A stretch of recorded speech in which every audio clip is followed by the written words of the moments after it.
Welcome to Pinstripe Chronicles. We will be breaking down the weekend series against Oakland. What went right, what went wrong, pitching, offense, the way the lineups were put together. It was just one of those weekends that just did not make sense, and we will be trying to break it down and give you the best analysis we can right here on Pinstripe Chronicles.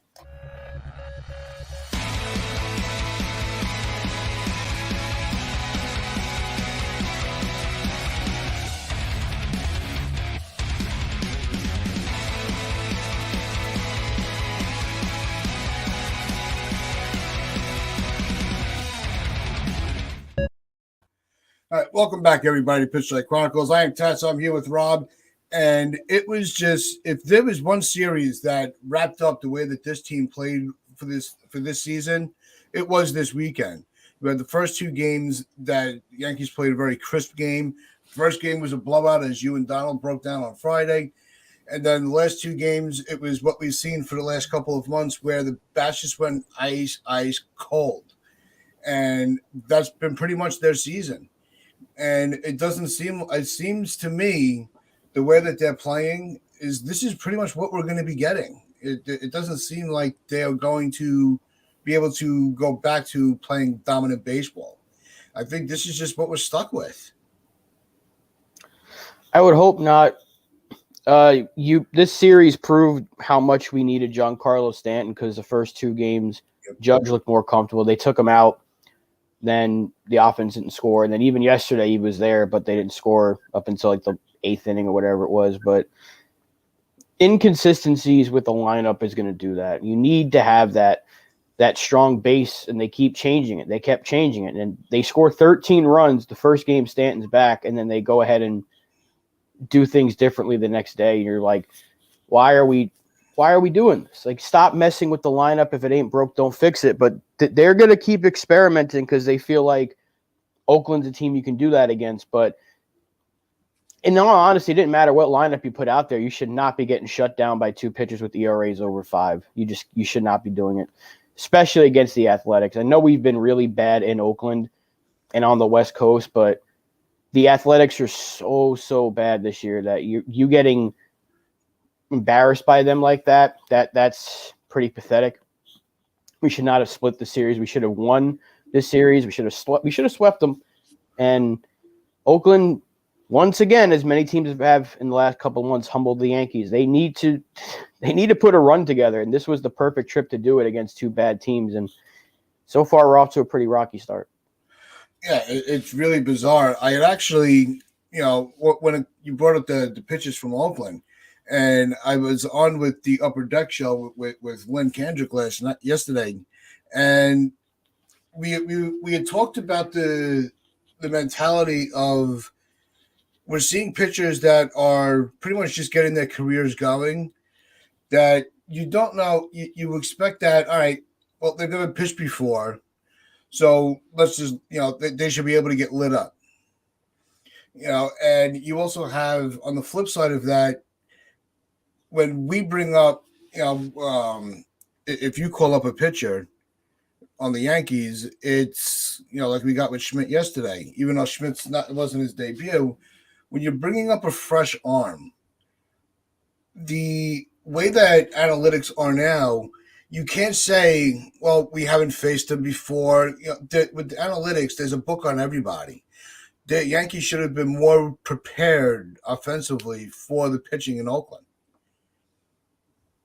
Just look at it, they didn't care. You saw them. There's a picture that was going around of them just like kind of sitting down near the dugout, sitting on coolers with their heads down, looking dejected. They pretty much echoed everyone of the fans right there. Everyone was just mad. Like, how is this team doing this against the Athletics? And they just looked like they didn't really care. And it's been that way for basically the entire month of August and for most of July as well. It's been like they just don't really care. And unless they can just flip a switch, the proverbial switch in September, and start hitting the ball again and start winning like they were in May and June and April, then I guess we have nothing to worry about. But if this trickles over into the final month, that division lead that's already dwindling a little bit, it's going to be about 4 or 5 games by the time we get to the middle of September, and we got something to worry about. They took an entire month off. if you think about it, they just did not care. And you can see that with the way the offense just got shut down on numerous occasions. And these last two games against Oakland really exemplified that. They just didn't care. They didn't. You can't get shut down the way they did by two very bad pitchers on a very bad team. You just cannot have it happen and tell me that you're serious about this thing. I don't believe it for a second. I'm not trying to give them excuses, but you look at the way they're playing. Like when they scored 13 runs, they were trying.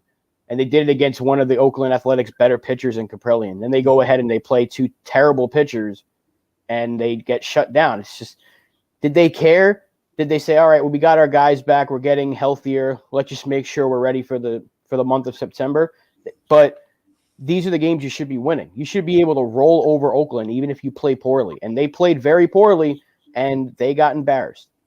I mean, even the first game of the series, that was a blowout. They were putting up runs. They weren't hitting the ball out of the park. They were keeping the line moving, making contact, hitting the ball in the gap, working the counts, working walks. It was like, okay, it almost seems like that the road trip was starting to pay off for the Yankees, where they were away from the stadium crowd. They were just maybe a little more relaxed. They didn't have well, there was no fans in the stands unless they were Yankee fans. I think that was their best turnout in the stadium as far as attendance. And you don't have the other team breathing, the other team's fans breathing down your neck, heckling. It should have been a very relaxed atmosphere to right the ship, and they just can't do it. We all joke around when you see a blowout like that. Well, save some runs for tomorrow. Well, they really, if that was ever true, it was with this series, because it was almost like they got all their runs out in the first game and were like, oh, okay, we're good now. Yeah, they scored 17 runs in the series in total. Yeah. And if you spread that out across 4 games, they win the series. So, you could have saved runs for the next day, taking some runs from Friday night or Thursday night, whatever it was, and giving them over to the weekend. They would have been able to win one of these 2 games. So, yeah, it's unfortunate because you saw the way they swung the bats against a better pitcher, and then you saw the way they swung the bats against bad pitching, and you're like, what are they doing? What's the approach? Are they testing stuff out against bad pitchers and then not adjusting during the game? What's the excuse? Because the fact that you just lost 2 games to the Oakland Athletics is something to really be concerned about. We should be, even playing poorly, you should have swept them. You should have swept them. There's no excuse not to sweep them. They are a very bad baseball team. And it's not the fault of the players. That's just the team that they assembled. That's a AAA ball club right there in Oakland. And we just got beat by them twice and shut down by an entire pitching staff for basically 20 innings. And we're not even talking about the fact that they lost that. They didn't even score on a base hit in that third game. It was all on errors and walks and all that nonsense. Yeah. So it was bad. It was very, very pathetic watching that offense for 2 straight games and then knowing that you should beat them. That's something that really needs to be addressed, and this is what happens every time they go on the West Coast. They struggle. But this year, even if you lose 2 or 3 to the Angels, you should have swept the Athletics. That's just the fact of it. The Yankees are a better team by a very wide margin, and this weekend – you would think that wasn't the case. You would think the Yankees were kind of right on Oakland's level with the way they played the last 2 games. It's very pathetic to watch that offense score 1 run in 2 whole games that weren't in the fake extra innings. No, I think it was 17 innings with only 1 hit, and I mean that's just him. You're the freaking Yankees. You get Stanton back in the lineup, and here it is again. Bone with his book wants to be so cute with how he does everything that there was no continuity from lineup to lineup. Like you said, if it worked on Thursday in the blowout, roll it out again. Keep rolling that lineup out. Keep that flow going until you have no choice but to make a change. They can't it's not that difficult to figure it out. I know a lot of people were also screaming because Hicks was in the lineup. I mean, a bench player's got to play once in a while. You want to get them in, keep them loose. You want to get them involved. You want to get somebody off their feet. Okay, I can understand that. But it shouldn't have been such a major adjustment with the lineups day in, day out. It's the continuity of the lineup is what was working in the beginning of the year when they were on their run.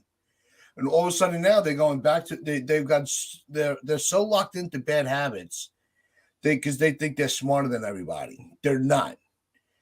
And bad baseball teams like Oakland are proving to the Yankees that they are not smart anymore. They don't know what they're doing. That's the vibe that they're giving to everybody. We're just going to wing it and just hope that everything works out. You can't do that. You have to have a game plan. If the game plan works on game one, use the same game plan in game two. Make them force you to adjust. Yeah, I mean, the second game they sat Rizzo and the LeMahieu led off, and then they had Benintendi bat sixth again, behind both Torres and Donaldson. Yeah. And then the third game, Donaldson batted third. Josh Donaldson was Aaron Judge's protection in the lineup. I don't get it. He is so bad, and he had that one grand slam, and people are like, maybe that's what gets him going. And it hasn't, because he's still been very, very bad with the sporadic hits here and there. And that is the guy you're putting third. And I know you're thinking, well, he hits well in Oakland. Maybe he'll run into one. He's not hitting at all. Doesn't matter where he is. The guy's just not hitting. He's not a good player anymore, and they keep rolling him out there. The only guy that really looked good the whole series, aside from Judge, was Cabrera. He's the only one that had the hit in the third game, and then I don't know what he did in game four, but he's the only one that's shown any sort of life. And I don't know, they sit players. Higashioka played 2 days in a row. I don't know what you're asking. Well, but yesterday's lineup, like, aside from Higgy over Trevino, that was pretty much what you would expect to see come playoffs. Maybe you have IKF over Cabrera. But, I mean, that lineup, you had Benintendi, Judge, Stanton, Rizzo, LeMahieu as your top five, and they couldn't score. Like, so at that point, you can't really blame the lineups, because that's what you would expect to see, at least top five wise, come playoff time.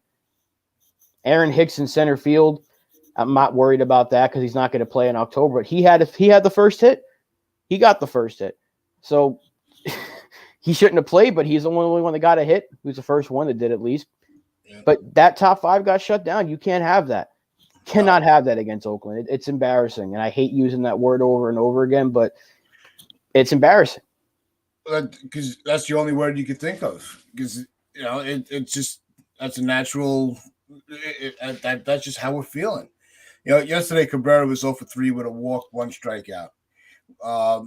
But what does it say for Cabrera and what he's brought to this team that we're already kind of relying on him or depending on him to produce offensively?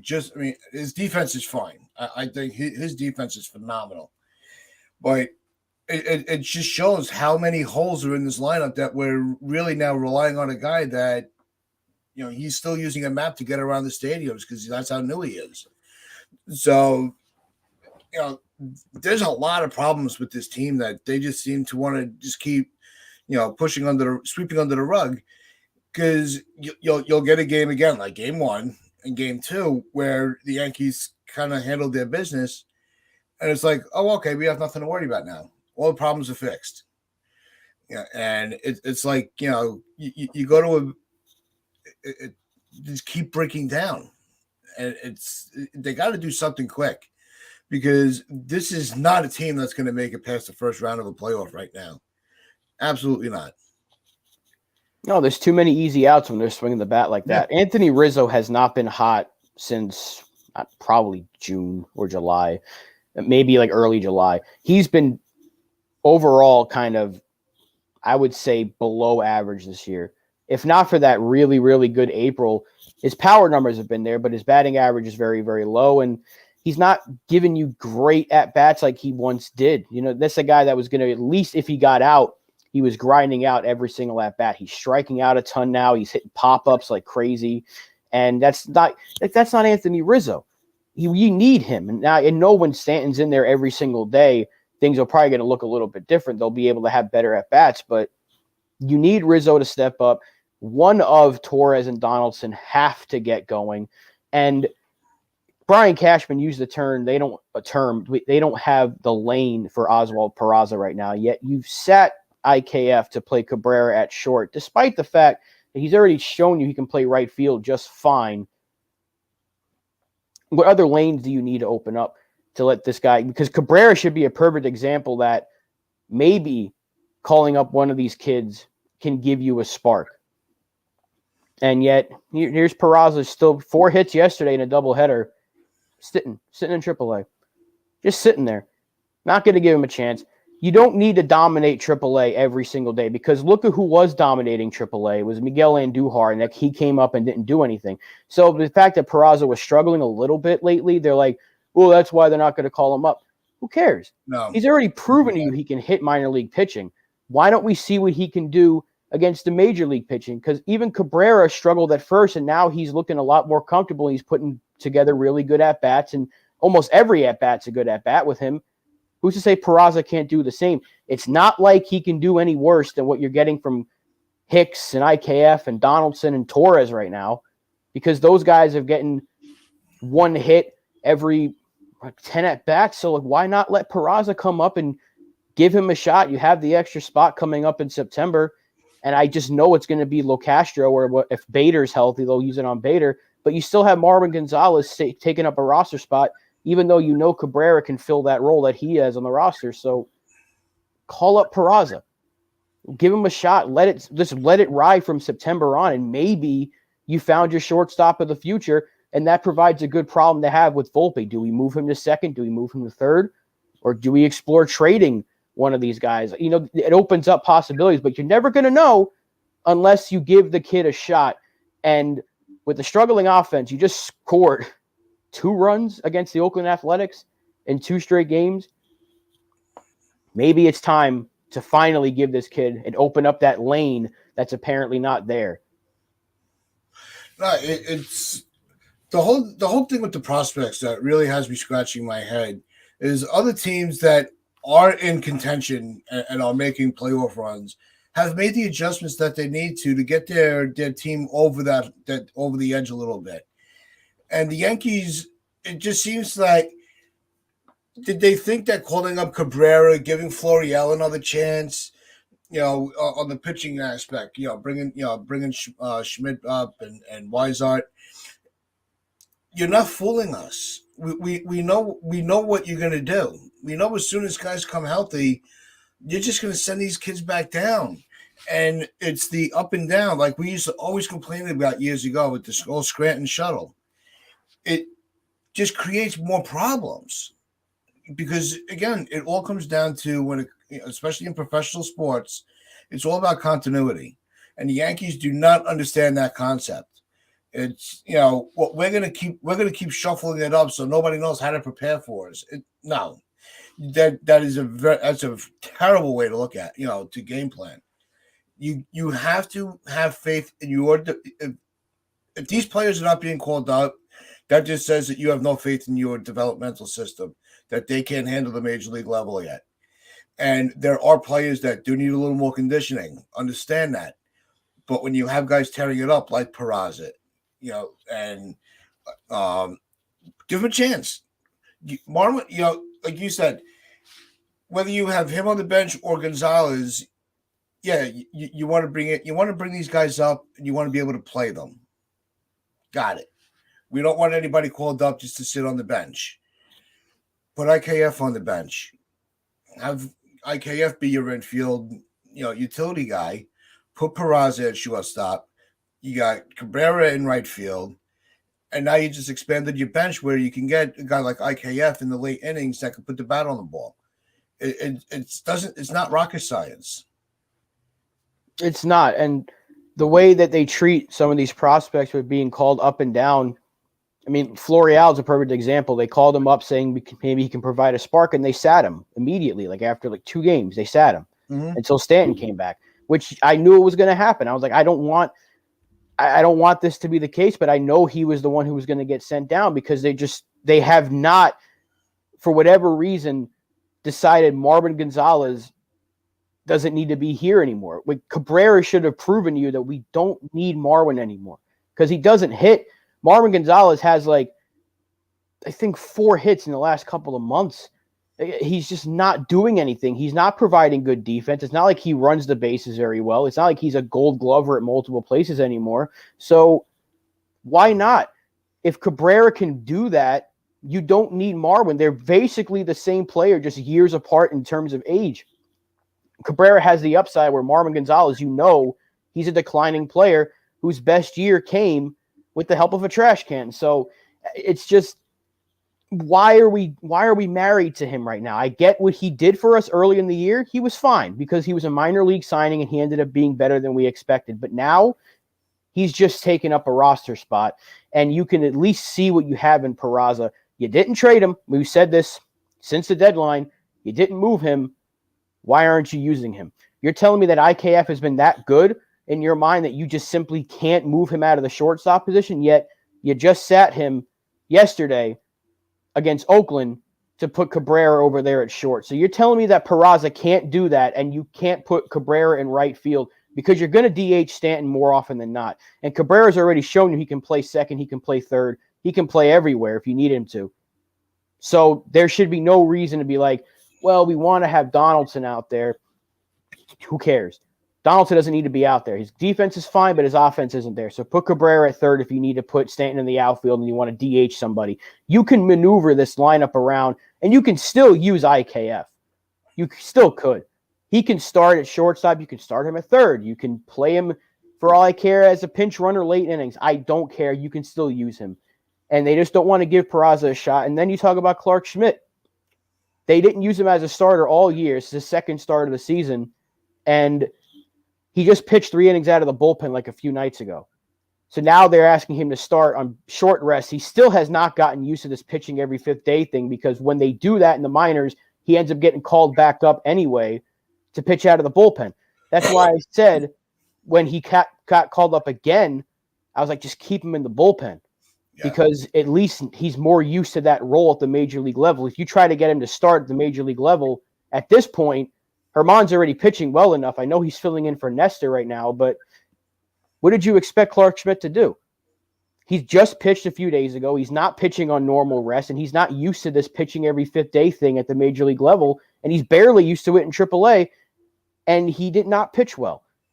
He did not pitch well against Oakland yesterday, and I'm not blaming him because he's not used to this yet, and this is exactly what they do with prospects. They don't know how to use them, where basically every other team in baseball, when they call somebody up, they say, you're there. The Rays did it with Wander Franco. He struggled when he first came up, and they said, well, we're going to keep you out there. We're going to let you stick through it.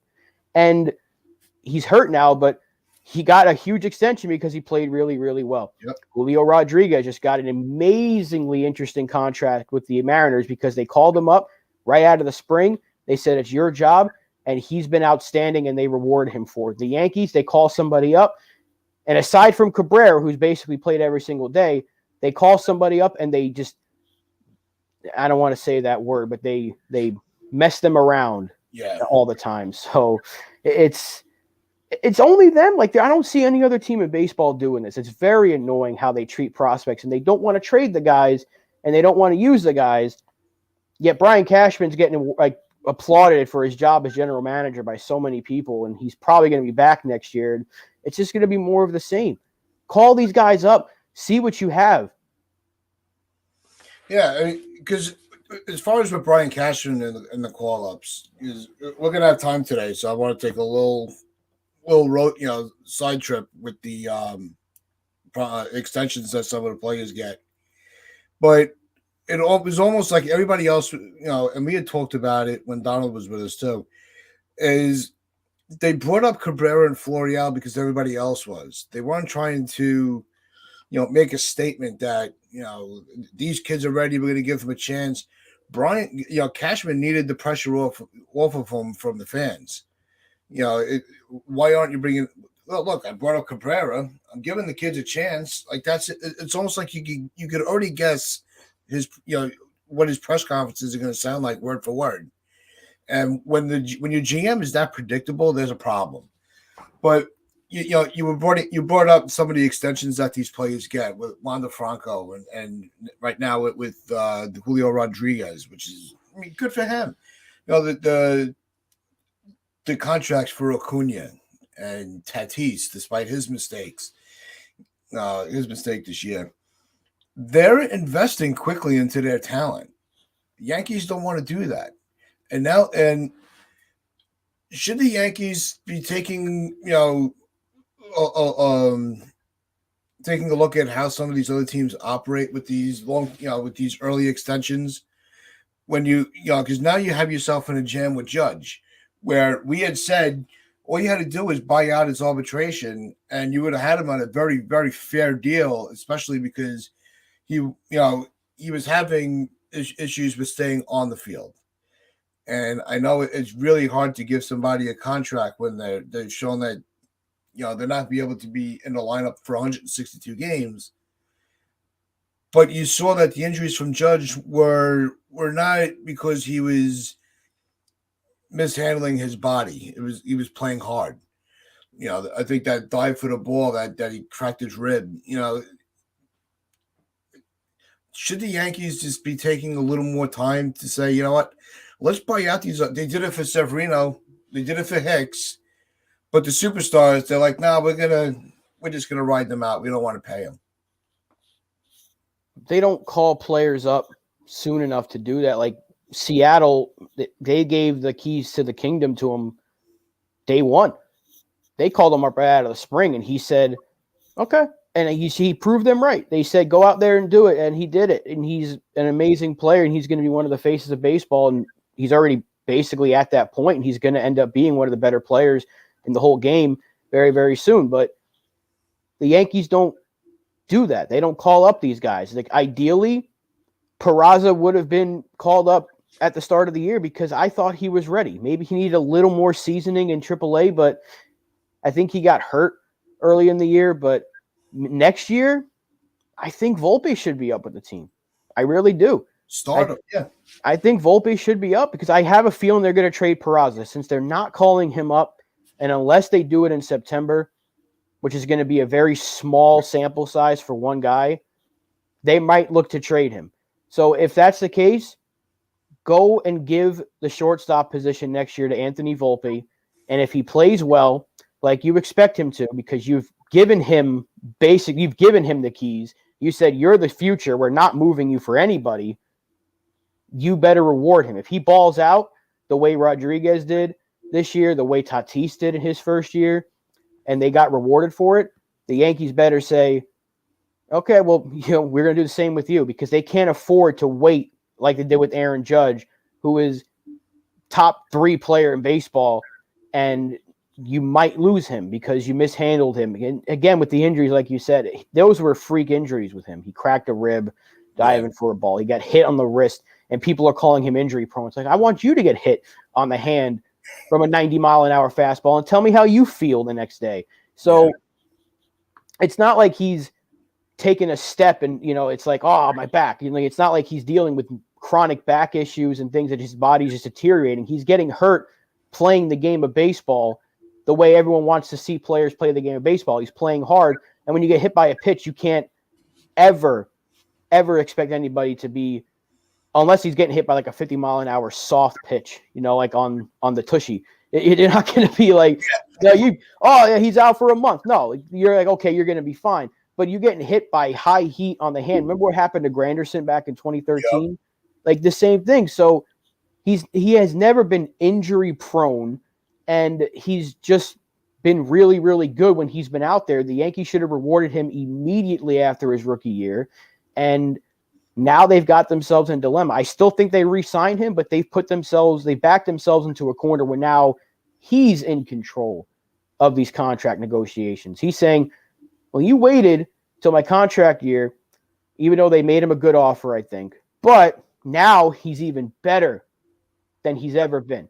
This is the best Aaron Judge we've seen. They're going to have to pay up for him. So, yeah, I would like to see them call up players sooner and reward them for good play so they don't have to have this issue again when they get past arbitration, because I think at some point arbitration is going to get changed. I don't know what the whole CBA stuff is about that, but you're seeing teams invest into their future a lot more. Like for Seattle to give Rodriguez that money immediately, and no one talks about Seattle as a big market. And now you're seeing the Yankees are like, do we want to give Judge an extra year or an extra couple of million? Can we afford that? And the Mariners are like, no, we can afford it. We'll find a way. So baseball has changed, and the Yankees have probably changed with it for the worse in terms of the way they handle budgets and stuff. But I don't know.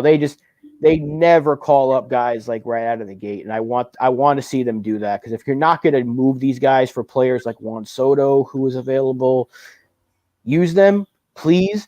That's all I ask of you, is just to use these guys.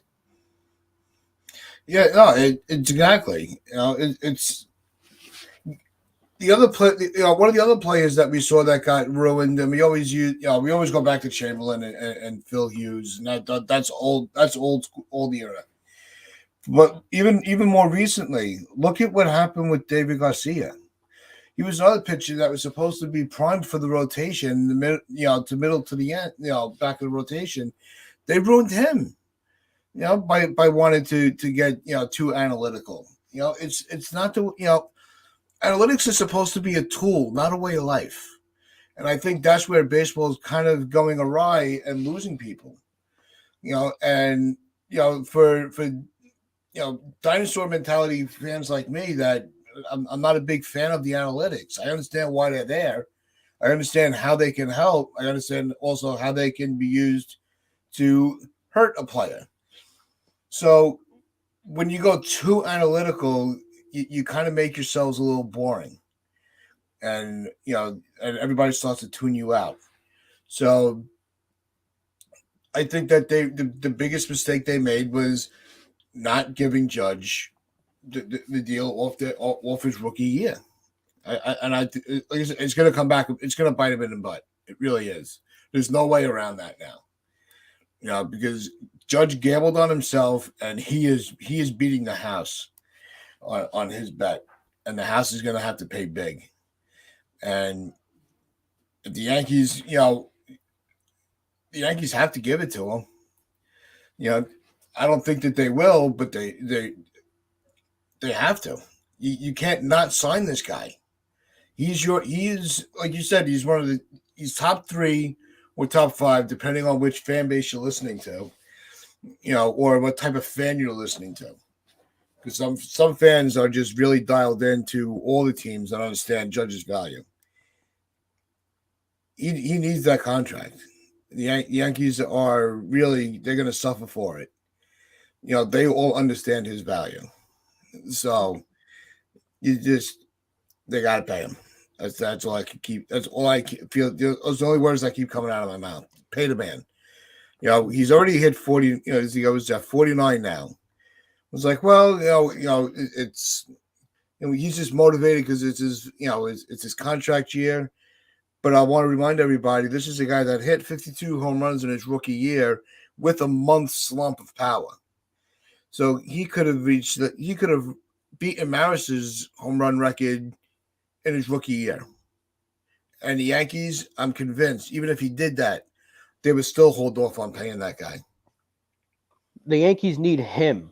They don't. Yeah. That's what people don't realize.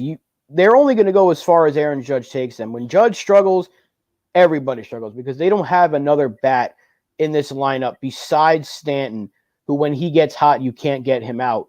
But when Judge is struggling, the entire lineup is just dreadful, because you're not relying on DJ LeMahieu to be a big producer in terms of runs. You can't rely on Rizzo right now because he's not hitting. Donaldson's a waste of space. Torres has been too up and down. You can't rely on him again.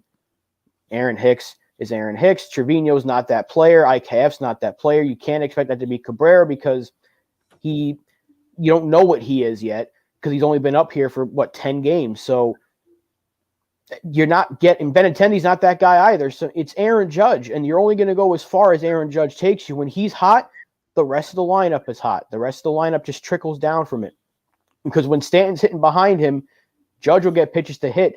And then when Stanton's up, you're going to see Rizzo behind him, or not Donaldson, LeMahieu behind him, and now you got to pitch to Rizzo. So the whole thing is one big domino effect. You take Aaron Judge off of this team, and if you, let's just say they roll it back next year with a similar lineup minus Aaron Judge, and let's just say it's Stanton and Wright or whoever, they're not going to go anywhere because Aaron Judge is literally carrying this team on his back. The next closest guy in terms of RBIs is Rizzo, and I don't know what his total is, but it's not close to Judge. So he's carrying them. He's literally put this team on his back. They would not be where they are without Aaron Judge. And he is proving that. He is the face of the Yankees. He's one of the faces of baseball. And if you are serious about keeping him, you better pay up. You better give him what he wants. I don't care if they got to give him 8 years. They got to pay the guy because you're not going to get similar production because you lost your shot at that when you did not trade for Soto. That would have been the only way to soften the blow of losing Aaron Judge is if you traded for Juan Soto. That's something Chris from Talking Rivals brought up a long time ago when he was on the show. If you trade for Soto, you can kind of see them letting Judge walk because the years in terms of age, you're going to have 2 years of Soto, and then you can pay him for a younger player who's going to give you just as much production as Judge would. But if you don't have Soto, which they don't, you're losing Aaron Judge. The fans are going to just revolt, and it's going to be really bad. And unless they find that next player, I don't know if they think Spencer Jones is going to be that guy, but Judge is the face of the franchise.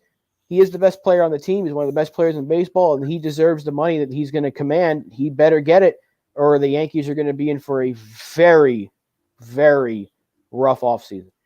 Well, that's why the thing with Soto with the trade deadline, that was the golden opportunity for the Yankees to set themselves up.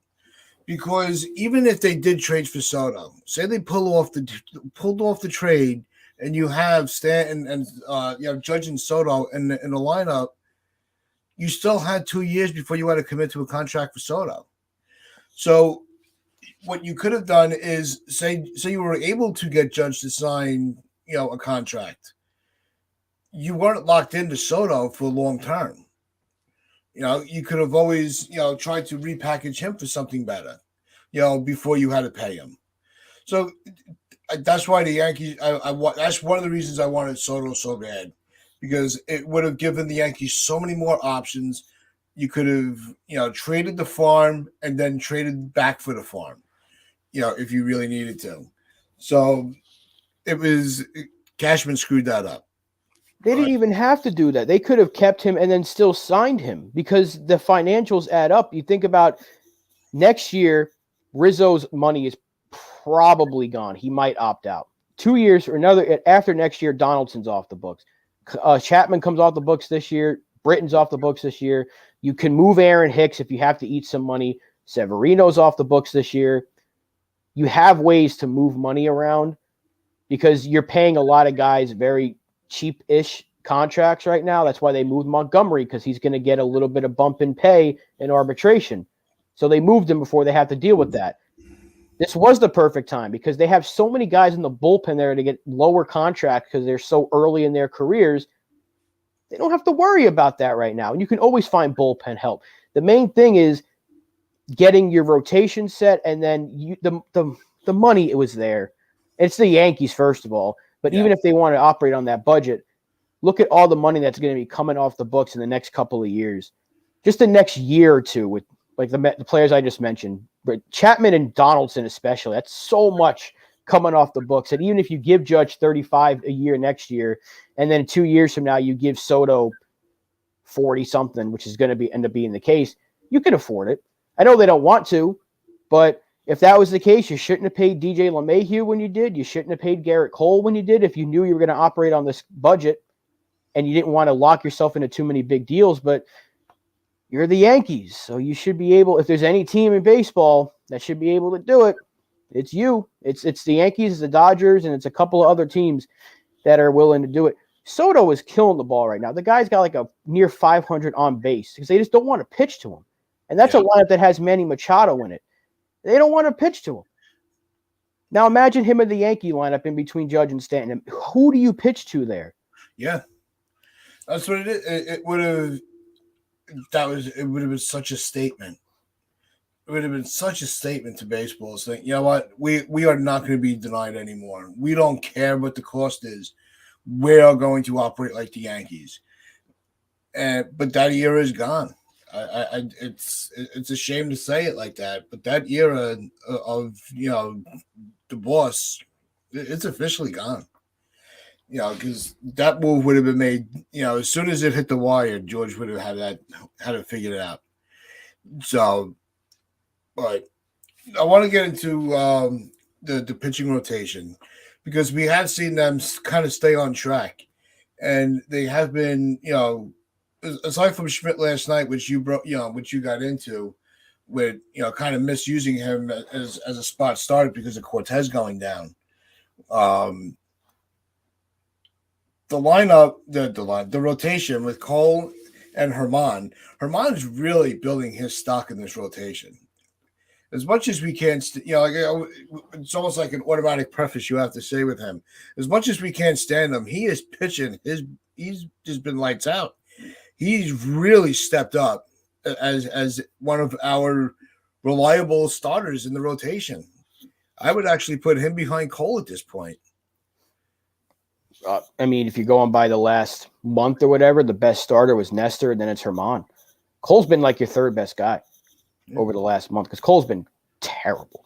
So aside from his last start against Oakland, Cole's been pretty bad. So Herman really has proven a lot of people wrong because I didn't think he'd pitch like this, but I also thought at the time he was replacing Montgomery. I was like, he's going to be able to give you Montgomery-like numbers. I know Jordan Montgomery has been lights out with the Cardinals, but Yankees probably still – yeah, good for him. The Yankees probably still lose those games, even though he pitched basically one-run ball. But Herman has done better than anyone could have expected. He's been really good, and he's done it against some good teams. Oakland, not a good team, but he did against the Mets recently. He pitched well against them.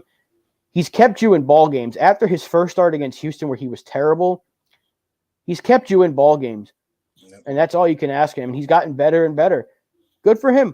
Good for him. Like you said, you can't ever talk about Domingo Herman without mentioning that you hate the guy because he's a piece of garbage. But the baseball player, you got to root for who's on your team. Like I want to see him perform because I want to see the team win. I want to see him perform well. So that's the negative of being a sports fan because like we're kind of he's a POS, right? But it's like if they're going to use him, I kind of have to root for him, right? Yeah, it's like I was saying with Lynn yesterday. It was you can't root for him to fail because that means that 20, 24, 25 other players are going to fail with him. And so you have to bite your lip and root for the uniform and just root for him to have a good outing. Because that's all it really comes down to. He knows what he did. We know what he did. He's stayed out of trouble. Same thing with Chapman. They've kept themselves out of the headlines. No, not Chapman. Chapman re-entered the headline the other day with his stupidity, which I do want to get into.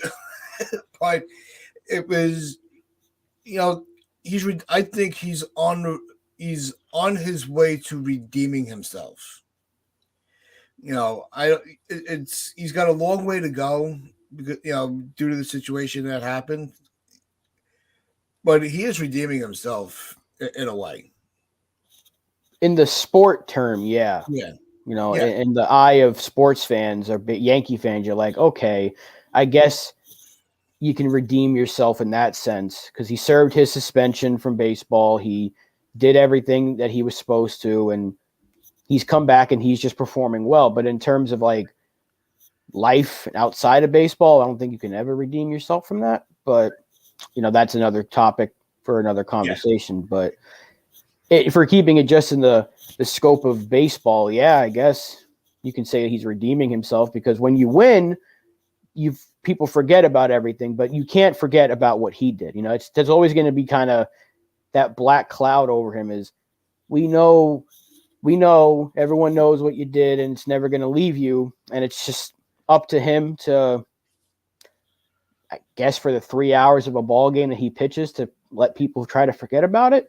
If he pitches well, all will be forgotten. And then once he's off the mound and the game's over, you can go back to just, giving him the middle finger and cursing his name and saying he's a POS, because he is. So again, it's that weird thing because you're a sports fan. You got to put your team first, but it's like, I really want to root for this guy to do well because I want to see the team win, but I hate seeing him get any sort of like positive feedback, Yeah, it's weird. It's like if he stays on the straight and narrow for 5 more years, is he still going to be this hated? And that only comes with time. But speaking of timing, let's get into this whole thing with Chapman. All right, you just can't. You were on the IL, all right, and I love tattoos as much as anybody, obviously. But you got to time it a little. It's all about timing. You leave that for the off season. When you hear it's because of an infection, what the Chapman? What the hell are you doing? Seriously, that was the time that you thought you wanted to get more ink. I mean, Rob, what did you think about it? What else is this guy going to do? He's got like a month left as a Yankee, and he's given us multiple reasons to hate him. He's on the same category as Herman in terms of terrible human beings. But now, like you said, at least Herman, in the term of the sport, has done everything he can do to try to redeem himself and put himself at least in a better view of the public eye. But here's Aroldis Chapman, who stinks. He's just bad. He comes out and he said before the year, I thought it'd be easier to win a World Series with the Yankees, even though he literally was the reason they lost a chance to go to the World Series in 2019. He's blown several games. Just going back to last year, he's the sole reason, if you think about it, that we didn't host the wild card game, at least, because he blew like 7 games in the 9th inning. Here he is now. Terrible pitching again, so I'm actually not upset that he's gone, but out of all the things to go on the IL for, I think it was a phantom injury with Cortez. I don't think his groin is that injured. I know Clay Holmes wasn't injured. An infection from a tattoo. A tattoo. How many other things are you going to do to make Yankee fans hate you? Because you know damn well who's going to sign him to any significant contract next year. No, I think he's done. He should be. These guys. I think after this year, if he does get a contract, I think it's going to be on a minor league deal. I don't think he's going to get the. He's not going to get the bullpen spot right away. He's definitely not going to get a closer's role, so he can kiss the closer's level salary goodbye. Should have kept him in Alcatraz. They were talking about it the other day during the game. They should have left him there. Where he belongs. Bad pitching. He's a war criminal. I can't stand watching him pitch. The guy dumps more sweat than he does heat on his fastball anymore, and he doesn't pitch well. He's threatening people's lives in the stands with the way he pitches. He's threatening everybody in the dugout. He's threatening the fans from ripping their hair out. I know you don't have to worry about that, and I'm very close to that myself, but he's terrible. He's a terrible player. He's a bad person, terrible person. I can't wait for him to be off this team. I was glad when we brought him back because he was so good for us in 2016. And I was like, man, Cashman pulled off a heist. We got a top prospect and we got Chapman back. Yeah. And then Chapman started doing things like this, where he's either pitching terribly or just making stupid decisions. And here's another one of a list of stupid decisions. Well, because Chapman's a thrower. He's not a pitcher. He relied on his velocity to get through everybody. And as he got older and the innings went on his arm, the way other pitchers now can throw just as much heat as he could, he wasn't an enigma anymore as a closer. When you had him come in and you have him throwing, 39, 99, 100, 103, when he was getting to those triple digits, it almost seems without effort. He's not the only one that does it anymore. Pitchers are not intimidated by him with the velocity. The only thing they're intimidated by is when he does release the ball, where the heck is it going? That's the only way he intimidates a batter anymore. Even the bat boy in the dugout behind the mesh has to worry about when he releases the ball. So he's terrible. I'm glad that he's going to be gone because we can't have that anymore. And I'm hoping that when Clay Holmes gets his spot back in the bullpen, he's able to pick up where he left off before he started before the injury happened. So I think that's why you started to see the decline with him. I think it was the injury. He was trying to pitch through it because he didn't want to admit he was hurt. Oh, he wasn't hurt. That guy did such a bad acting job in that press conference. Watch the press conference again. It's like when you lied to your parents back when you were a kid, and he was just like, no, back stuff. The guy was stuttering his words. It's like he wasn't hurt. I have never lied to my parents in my life.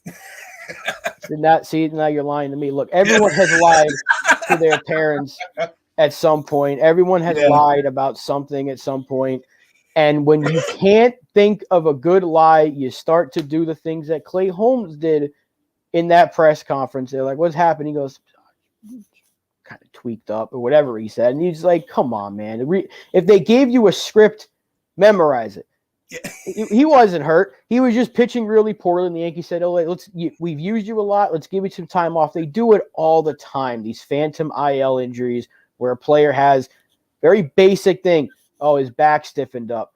Or with Nestor Cortez, a groin injury, even though he's looking perfectly happy and he's fine. When he's in the dugout, he said he was fine after his last start. Now his groin hurts. It's just they're doing this to limit innings, get them the rest they need, because the All-Star break wasn't even really an All-Star break because it was like a day at best. So, yeah, it was a fake injury, and he'll be back. I think today is when he's expected to get activated, so that'll be nice. But Banda's probably gone, which that's exactly why they signed him.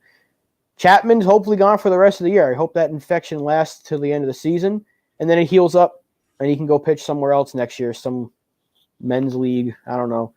Yeah, they need to keep Chapman on the IL for the rest of the year. I don't care. He's given no evidence to support him getting another chance. No, because if you play him in an October game, you're losing. You're asking to lose if you put him in a game in October. No, you can't. Yeah, you can't trust him. I don't trust him. You don't trust him. Donald surely doesn't trust him. Neither do the half the fan base. I would say probably 80% of the fan base never want to see him again. You're always going to get. You got to leave room.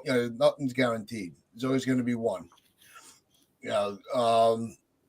It's getting into. I want to get into a little bit with the series with the Angels. As we're wrapping things up for this Monday. With Trout and Ohtani, are those the only two players that the Yankees have to navigate through to win these games? Or is there another player that can kind of widen our wounds of losing to Oakland? Oh, going by past, Jared Walsh always seems to get the big hit against us. So, no, I think he's hurt. I don't know. At this point, Walsh is a good player. Yeah, he is. I just don't know if he's playing yet or not. But when you look at their team, it's Trout and Ohtani as the main guys, but we just let Steven Vogt hurt us against Oakland, so it could be anybody at this rate. Yeah. It could be Mickey Moniak, could be Matt Duffy, who I think had a big hit against us last time we played them. So it could be anybody. You never know with this team. They can be beat by anybody at any point. But this is a big start for Montas, though, because he knows this team. He knows this stadium. And he needs to build off a really good start that he just had. So this is a perfect opportunity for him. I was hoping he started in Oakland, but if they can erase that stink they had against the Athletics and get a win to start this series, and hopefully that starts a streak, we'll see. Yeah, I don't know. This team is not giving me any confidence that they will figure it out. And that's the problem. I'm not going to sit here and say I hope they lose. So or I'm not hoping that they'll lose. I don't want them to struggle. I just don't see the evidence. The evidence isn't clear enough that they're out of it, or that they can quickly erase a series. They can't erase the stink as quick as other teams can. The Astros. The Oakland swept the Astros. Let's not forget that. It didn't derail the Astros season. They just took it out on the next opponent. And that's why the Astros are still on track, and that's why they passed us for the best record. So, that's what championships teams do. The Yankees are not playing like a championship level team. They're playing like you're at, like an average, squeak into the postseason, cross your fingers, and see what happens. I mean, we were talking about this team getting close to the 98 team's record at one point. Now we're going to be lucky to reach. Well, I don't think we're going to get 100 wins, but was it like 40? How many games? It's like 41. Somewhere in the low 40s, I think now. So in order to reach 100, they have to get 22 more wins, and they got a pretty tough schedule coming up in September. So I don't even know if they get the triple digits. So they just got to get wins when they can against the division opponents, especially because they got Tampa coming up again at the end of this road trip. They got to try to beat them. They have to beat them if they want to have. If they just got to win the division at this point. If they get triple digit wins, great. If not, just clinch the East, and hopefully you're healthy come playoff time. The big guys are there. But September has to be a bounce back month. It has to be, because this was one of the worst months of baseball I've seen in a very long time. I think it's one of their worst summers that they've had. Because, last month, July didn't treat them much better. So is that the end of July is when that tailspin started. And it all goes back to that Houston series, just sucked the life out of this team. That was the end of June. Yeah, so, yeah. Wow, we're going really further back. But at least in July, they had it was up and down. They had the great ending to that Boston series. They just killed the ball the last two games when they came out of the break and got smacked by Houston. So it was right after the break where the bad baseball started. Yeah. Because they were leaning towards that bad, but it was still kind of good. They were surviving at the end of June after that. I keep saying Oakland after that Houston series, but even before the deadline, when they had before the break with the Boston series, they were starting to teeter, and we were like, all right, good. They went into the break on a high note, and we talked about how they needed to carry that into the second half of the season, and it was almost like they forgot there was a second half. They thought it was over, So I think they took it for granted that they were so far ahead at that point in a division. They had a small lead over Houston for the best record, and they're like, all right, let's put our feet back and just we'll see everybody in October because we're good now. Yeah. That's what it seemed like, because August, especially, because July, like I said, was still. They had a good series at Cleveland. They took 2 out of 3. They won some series, but they had the bad one against the Reds. The Mets swept them in the 2-game set. They beat the Boston Red Sox series. So it's just there was good and then there was bad, but August has been generally bad, aside from that little win streak we had there at the end that came to an end anyway in Oakland. So. Yeah, August was the worst month of baseball I've seen in a very long time. But you're right. It's been a very bad summer, and the Yankees are usually a decent second-half team. Yeah. So it's like they switched because they're usually middle of the pack, 500 in the first half, and then they turn on a switch. That's what happened last year. This year has been the case. So if it's going to be any time, it's got to be September. They got to go on a run. And it hopefully starts here right at the end of August. Get a good series against the Angels and get rolling, please, because I'm sick of this terrible baseball. Yeah, no, usually their bad baseball is on the West Coast trips, and then everywhere else they play fine. This year, it was the expectations are so low. I don't know what's going to happen with the Angels. I really don't. They should easily take 2 out of 3. You know, we know they should have swept Oakland, but at least with the Angels, they do have formidable talent on the team. But we're just going to have to wait and see. And tomorrow we'll be breaking that down. And you have been watching the Pinstripe Chronicles on Northeast Streaming Sports on Roku and Facebook. Thank you, everybody, for watching. Wear your pinstripes of pride and play hard.